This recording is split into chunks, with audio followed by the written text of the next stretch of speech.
Sejam bem-vindos ao meu vídeo 14, parte 6. Portanto, o que eu vou falar neste vídeo é relativamente a investir para ganhos de capital, investir para o fluxo de caixa ou fazer a reforma versus ser livre financeiramente. E é estes temas que vamos tratar agora neste vídeo e que vamos falar da independência financeira e não depender quer de uma empresa, de um governo, apenas dependermos de nós próprios. E vamos falar sobre a diferença entre investir para o fluxo de caixa ou investir para os ganhos de capital e como podemos nos preparar para o nosso futuro e viver o melhor das nossas vidas. E então, vocês perguntam, quanto à reforma, o que é que devemos pensar? Pergunto a vocês. Antes de mais nada, o que é uma reforma?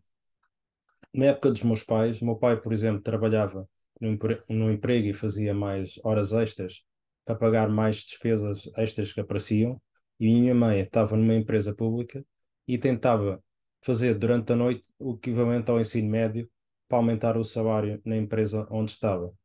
E depois dos 65 ou 66 anos, lá então eles se reformavam e viviam numa casa com um jardim, iam ao café na parte da manhã, iam conversar com os amigos e cuidar dos netos.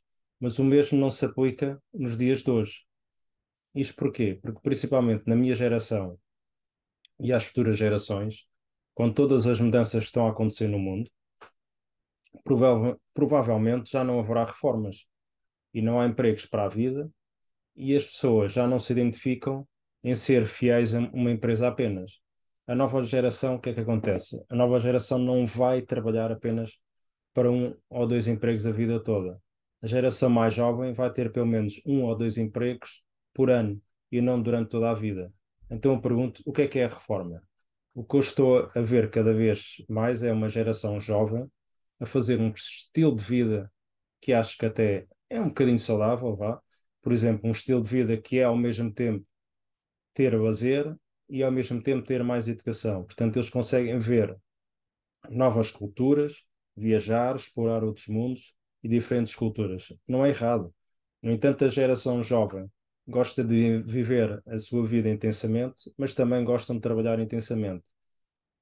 E, portanto, unido a geração mais jovem com as reformas, o que eu vejo é o mesmo conselho o tempo todo, quer os pais que dizem que os professores e nas escolas também o dizem, que a pessoa deve poupar dinheiro e fazer um plano de poupança-reforma. Os pais e os professores estão sempre a dizer isto há várias gerações, portanto, várias gerações, anos e anos, décadas e décadas, desde que os planos de poupança-reforma apareceram. E temos de fazer um bocadinho a nossa pesquisa quando estamos a olhar e a aceitar cegamente o conselho de alguém. Portanto, eu não acho que hoje em dia seja a melhor solução poupar e muito para a reforma. Quando temos uma inflação, neste momento está nos 9,8% e temos umas taxas de juros a 3,5%. E quando os bancos dão juros nos depósitos a prazo 0,5, 0,7, às vezes 0,8. Portanto, eu não acho que isto seja, em termos de poupança, uma situação que a pessoa deva fazer, pelo menos nos dias de hoje. Há décadas atrás, isto realmente era a melhor solução. Mas as taxas que qualquer banco neste momento não está a dar, em termos de depósitos a prazo, são negativas em relação a quase tudo o que se possa investir. E todos estes meses e anos estamos a ficar tanto mais, cada vez mais em termos de, como é que eu ia te explicar, em termos de ter mais um valor em termos negativos, porque temos uma inflação de 9,8% e os depósitos a prazo dão-nos 0,7. Portanto, este diferencial é negativo em relação ao valor que lá temos do dinheiro a prazo. Portanto, estamos a perder não só o poder de compra, com o dinheiro que colocamos no banco. Então, se uma pessoa está a poupar dinheiro e está a tentar construir o maior volume possível de dinheiro possível para viver, pergunto a vocês. Não sei se será bem isso que está a conseguir fazer. E quem sabe o que vai acontecer com a inflação e ou até mesmo com a deflação são tantos estes fatores que estão a influenciar os dias de hoje. E colocar o dinheiro em depósitos a prazo que dão 0,8% de juros, acho que é provavelmente um dos piores conselhos que uma pessoa pode fazer nos dias de hoje.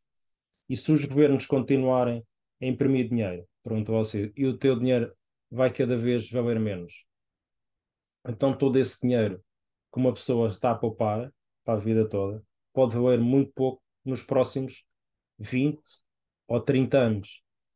Portanto, acho que a maioria das pessoas está a confiar apenas no seu plano de poupança-reforma ou na sua reforma da Segurança Social para garantir o seu futuro, que muito provavelmente pode não existir com o colapso das pensões, por exemplo, em Portugal, em 2038, como já falei no vídeo 12 de parte 5.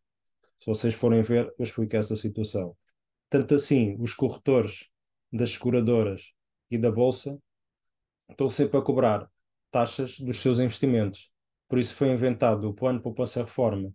E os corretores das ações e das seguradoras estão sempre a ganhar dinheiro, quer as ações subam ou as ações deixam. Tantas pessoas que investem é que sofrem as consequências. Será que as pessoas podem considerar a sua reforma como uma garantia para o seu futuro? Pergunto eu. A maioria das pessoas, quase todas as gerações, jovens e mais velhos, não sabe é que existem outras opções, porque foram sempre bombardeadas com publicidade, quer nas televisões, quer através do seu e-mail, caixa de e-mail, revistas, quer através de publicidade nos telemóveis, etc., em que falam em poupar, sair das dívidas, investir em PPRs, nas contas a prazo nos bancos, é tudo o que aprendem no dia a dia. Então essas pessoas não sabem que existem outras opções muito mais lucrativas e viáveis do que entregar todo o seu dinheiro para outras pessoas a gerirem. Lembrando do caso das pessoas que perderam as suas poupanças, dando o exemplo, da sua vida no Banco Espírito Santo, em que colocaram lá todo o dinheiro em termos de depósitos a prazo, investimentos e ações do Banco do BES, que é a pior coisa que alguma pessoa pode fazer. A pessoa tem que ser esperta com o seu próprio dinheiro. Isto é, ninguém vai cuidar melhor do teu próprio dinheiro do que tu próprio, ou a pessoa própria que possa fazer isso. Portanto, uma pessoa tem que ter tempo para se educar com literacia financeira, e a pior coisa que pode acontecer é quando o dinheiro que poupou durante tantos e tantos, tantos anos e com tanto esforço, e alguém de um banco lhe diz que o dinheiro desapareceu, isso foi todo, devido à má gestão dos gestores dos bancos e até dos presidentes dos bancos, caso, por exemplo, do Banco Espírito Santo, já dei o exemplo. E neste caso, não há mais ninguém a culpar, a não ser a própria pessoa que meteu lá o dinheiro, que não soube gerir ao mesmo o seu próprio dinheiro e deixou esse dinheiro em mãos alheias. Assim, uma pessoa deve ser educada com literacia financeira quando se fala em dinheiro. E não é nenhuma ciência e não é assim tão difícil uma pessoa ser educada financeiramente. Ainda há pouco tempo, vi uma notícia no Diário de Notícias do Mário Centeno, portanto, o governador do Banco de Portugal, que diz o seguinte, passo a citar: literacia financeira contribui para a sociedade menos desigual. Portanto, as pessoas, para se educarem financeiramente, podem começar, por exemplo, com o vocabulário financeiro. Existe, por exemplo, que eu já fui ver, uma página da CMVM, que é um dicionário que se chama Vocabulário Financeiro. E podíamos começar a procurar algumas palavras e começa a pessoa a aprender e começa a fazer perguntas a si próprio. Outro tema que eu queria também falar é que há dúvidas de forças que estão a trabalhar contra nós quando se trata de construir a riqueza para viver a vida com que sonhamos ou quando passamos à reforma. Coisas como os aumentos dos impostos, a inflação no último ano passou de 2,5% para 9,8%, por exemplo, a desvalorização do euro, passou no último ano um euro que valia 1,35 dólares, passou um euro a valer 0,99 dólares, portanto o euro cada vez está a desvalorizar mais. O dólar é muito mais forte. E será que existe uma forma de nos proteger contra estes fatores todos? Pergunto a vocês. Acho que o empreendedorismo é uma das melhores garantias de emprego que uma pessoa pode ter. Isto é, claro que não é fácil de ser um empresário ou um empreendedor, mas agora é mais fácil fazer negócios online. Uma pessoa pode tornar um negócio internacional em segundos, mas neste mundo global existem tantas, mas tantas oportunidades. Isto é, uma pessoa pode simplesmente começar um negócio online nas suas horas vagas, neste caso, ao mesmo tempo tem um emprego que tem atualmente e que é um emprego seguro, ou pensa que é um emprego seguro, e que lhe paga as despesas correntes do mês. Então, o que eu acho é que a segurança que uma pessoa pode ter no emprego que criou, com o seu próprio empreendedorismo, é uma grande vantagem. Então, quando uma pessoa entra no seu mundo dos investimentos, é ter a sua própria. É necessário olhar para o que lhe interessa. E para mim, o que me interessa é ter a minha liberdade financeira. Isto é ser livre financeiramente. Cada pessoa é uma pessoa, todas as pessoas são diferentes, mas muitas pessoas gostam de subir, por exemplo, até ao topo de uma empresa internacional. Algumas gostam apenas de ter sucessos apenas como funcionários normais. Isso é ótimo, nada, não estou contra isso. Já que todos somos diferentes e temos diferentes objetivos. Então uma pessoa tem de descobrir onde quer ter sucesso e em que tipo de ambiente onde quer ter esse sucesso. Portanto, ponto número um, porque muitas pessoas continuam a trabalhar em empregos que simplesmente odeiam. E então eu queria partilhar com vocês um- uma coisa interessante, que é uma notícia que diz que 72% das pessoas não gostam do seu trabalho. Portanto, aponta uma pesquisa, portanto, isto é uma notícia de 2013, de um consultor indiano e professor da Universidade da América, Harvard, e que mostra que no mundo 72% das pessoas não gostam do próprio trabalho. E agora, desse total, 18% estão ativamente desencaixados da empresa, destacou o professor, e têm interesse em prejudicar a própria empresa em que trabalham. Outra, outra coisa que também eu gostaria de referir é que as pessoas precisam trabalhar num lugar que gostem. As pesquisas mostram que a maioria dos ataques cardíacos acontece na manhã de segunda-feira, e isso é um sinal de que é algo que está errado, diz o pesquisador Sisódia, e o precursor do chamado capitalismo consciente. Aqueles considerados os desencaixados na empresa variam dentro de uma taxa de 28% a 30%, e nos últimos anos o índice não passa dos 30%. Portanto, isto é uma notícia curiosa, em que mostra que as pessoas estão descontentes onde estão a trabalhar, e eu também queria mostrar aqui um gráfico, portanto, este é a nível mundial, em que diz que quase 90% das pessoas estão insatisfeitas nos seus empregos ou nos seus trabalhos, e 36,52% estão infelizes com o que fazem no trabalho. E ainda temos 64,24% em que desejam fazer algo diferente para alcançar mais felicidade.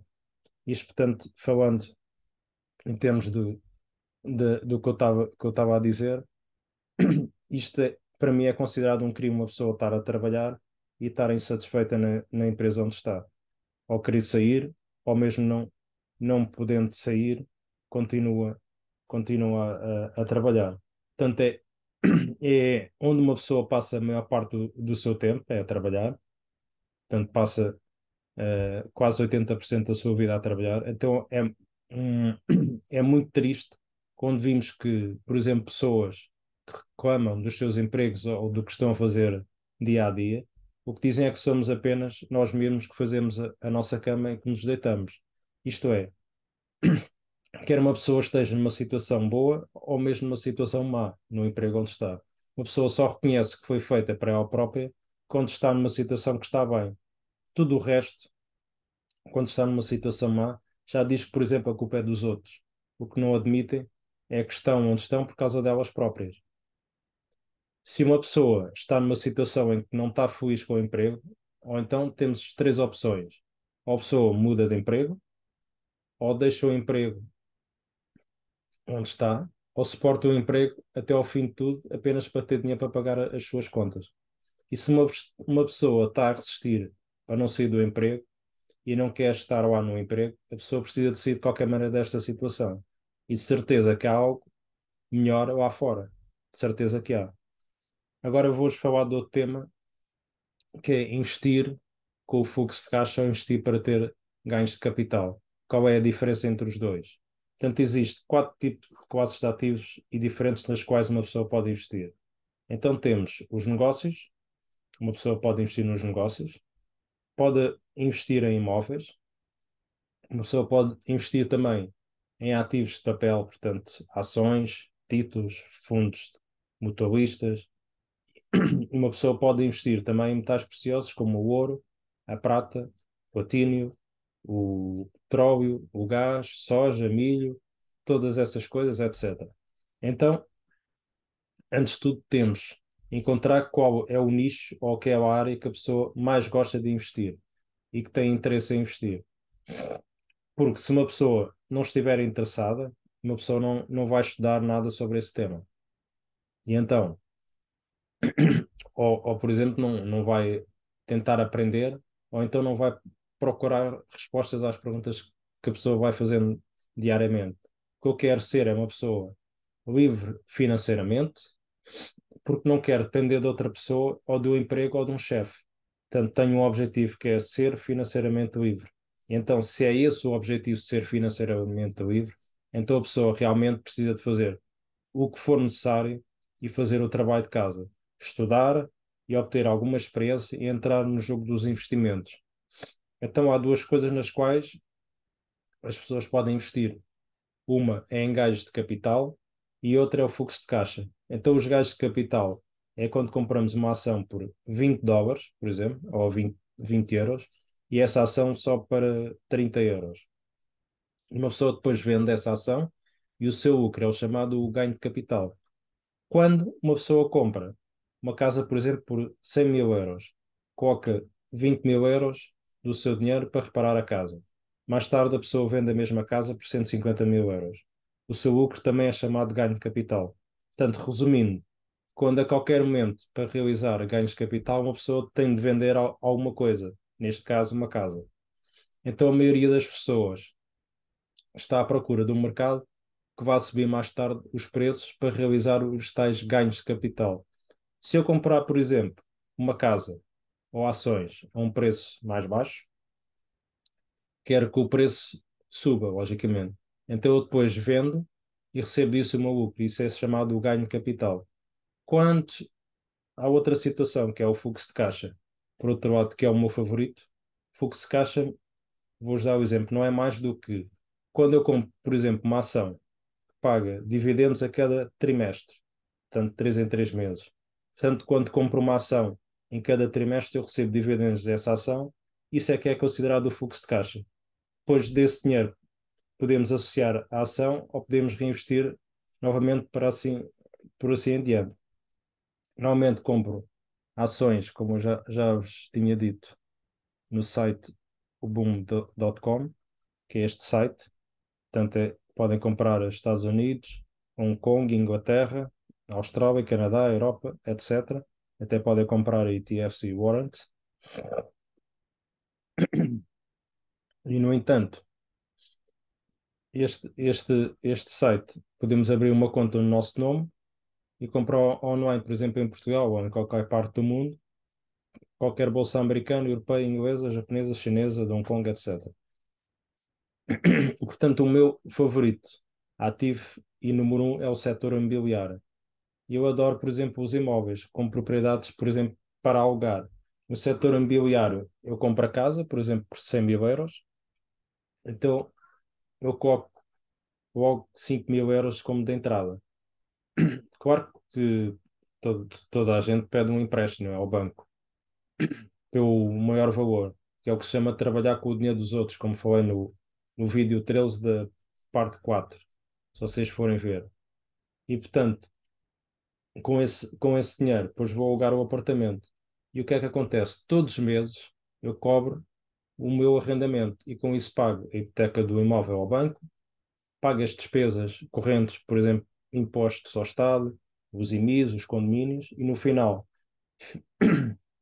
fico com um fluxo de caixa que se chama positivo à volta de 200 euros. Dizem vocês, por exemplo, 200 euros não é muito, claro que não é muito aos dias de hoje, mas todos os meses os 200 euros estão sempre certinhos, enquanto tiver lá os inquilinos, logicamente, a pagar o meu arrendamento. Então o fluxo de caixa todos os meses vem dos imóveis que alugo aos meus inquilinos. Mas também o fluxo de caixa pode vir do negócio. Isto é, uma pessoa investe num negócio de alguém e que todos os meses, ou todo o trimestre, ou todo o ano, isso gera uma distribuição de dividendos dos lucros que podemos ir buscar à empresa. Isto é chamado também o fluxo de caixa. Então, o fluxo de caixa, resumindo, é mais do que os ganhos de capital, em que uma pessoa compra e mantém, mas vamos tentar gerar lucros todos os meses. Uma pessoa apenas necessita começar um pouco a investir em pequena escala, como tenho feito e já fiz. Por exemplo, comecei a investir uma ou duas ações ou três, isso deu uma vontade de aprender mais sobre o que é que eu investia. Agora, não estou a dizer que as ações são o único ativo que invisto.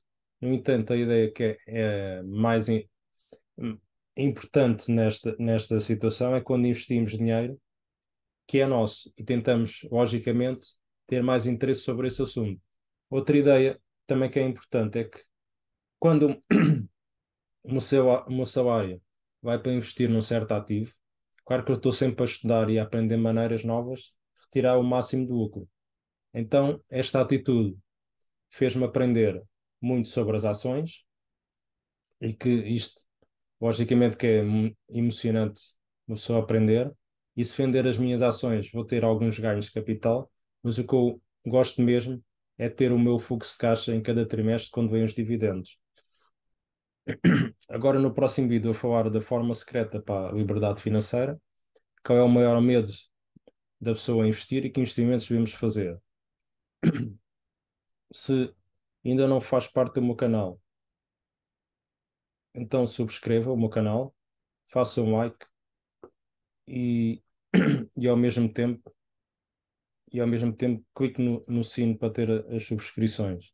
Portanto, ouça os meus conselhos, subscreva o meu canal, partilhe os vídeos para o maior número de amigos e repitam os vídeos novamente, é ouvir e repetir novamente os vídeos é que vão assimilar ainda mais as ideias.